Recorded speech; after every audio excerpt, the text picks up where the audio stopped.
Alexis, the Memoirs of Baron de Redé. You can almost imagine that these are his personal snapshots of the event, which is one of the great parties of history. And he shares his motivations and anecdotes about it.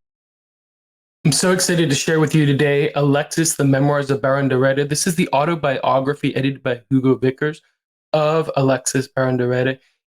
He's one of the most important persons of the 20th century Café society, and it's an amazing look into his world with first-hand accounts. Let's just jump right in. My name is Sergio Andres with Elegance Found, and I'm so happy to share this with you today. So Baron Alexis de Redé was a tastemaker of the 20th century. And one of the things that he's most famous for is his restorations of the palace at the Hôtel Lambert on Île Saint-Louis. He had taken it when it was a bunch of disjointed rooms and sought to restore it with integrity, and actually found a lot of the original pieces. This is probably the most important room of the Hôtel Lambert. This is the Hercules Gallery. The Hôtel Lambert is also important because it was later purchased by Guy and Mary Hélène de Rothschild, who were close friends of Baron de Redé. This is one of the most iconic rooms. This is the library. This was designed by George Joffre, one of the great interior designers. He also did some interior design for Christian Dior. We have a first-hand account of those renovations, why he did it, the motivation, and it's an important location in history. But besides the important location, there's a lot of stories that Alexis de Redé shares with us in this book.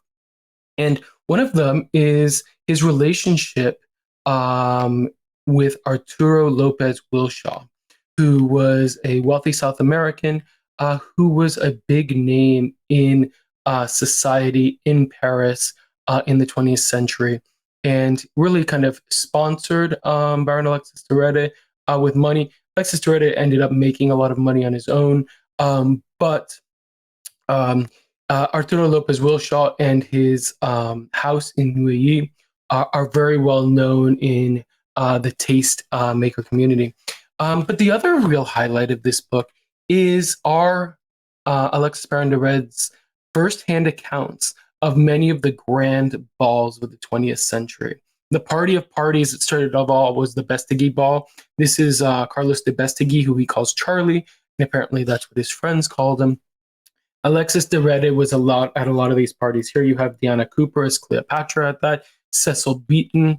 The photo by Diana Cooper was Cecil Beaton. This is a very famous photo as well with the Tiepolo, which was one of the most, which was the fresco background and probably the most important feature of Palazzo Labia, which is where the Bestegui Ball was held in 1951. Another look, just to give you an example of the friends, we have French industrialist Paul-Louis Weiler, Madame Mallard, Lady Diana Cooper, who was a notorious beauty and the wife of the British ambassador to Paris after the war, Duff Cooper. The Baron de Cabrol as Mark Antony and Madame Hersent. Here, just to show you the tastemakers, here we have Arturo Lopez-Willshaw, his wife, and we have the interior designer George Joffre and Baron de Redé. So we get the Bestegui Ball. We also get some of the balls that Baron Alexis de Redé hosted himself. The first one being the Bal de Têtes, which is also called the headdress ball, which was designed then by a very young designer, Yves Saint Laurent, and really kind of helped get him on there. There's some beautiful illustrations of designs that he created for this ball. Here we have Jacqueline de Ribes and Charlie Bestegui of the 1951 ball. This ball was done in 1956 and was soon to be outmatched by his most important ball, which was his Oriental Ball of 1969.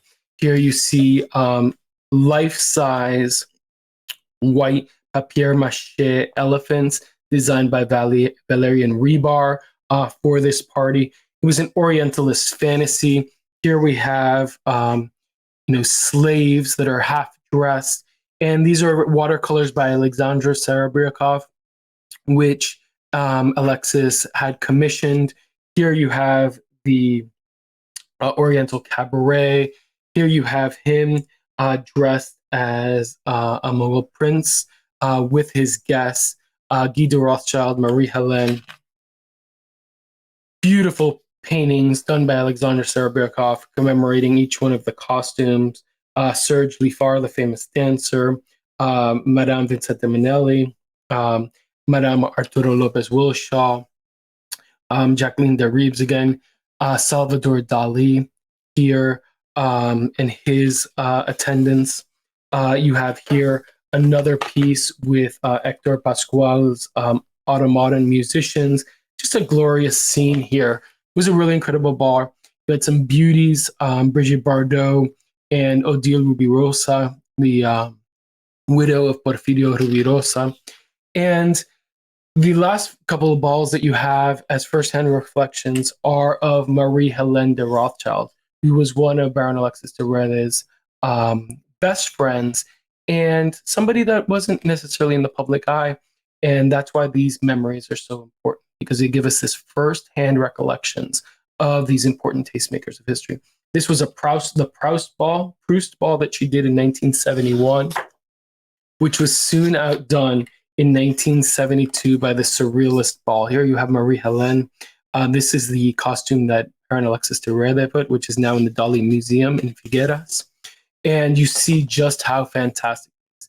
You can almost imagine that these are his personal snapshots of the event, which is one of the great parties of history. And he shares his motivations and anecdotes about it. This is Audrey Hepburn wearing a birdcage. So this book, it's an autobiography of Alexis de Redé, but it's filled with important names of the great tastemakers of history, lots of beautiful photos. He was a really important part of Café society. And as such, I think this is an incredible addition to anyone that's interested in cultural history, fashion history, design history, the great balls of the 20th century. My name is Sergio Andres with Elegance Found. Thank you for listening and hope you have a wonderful day.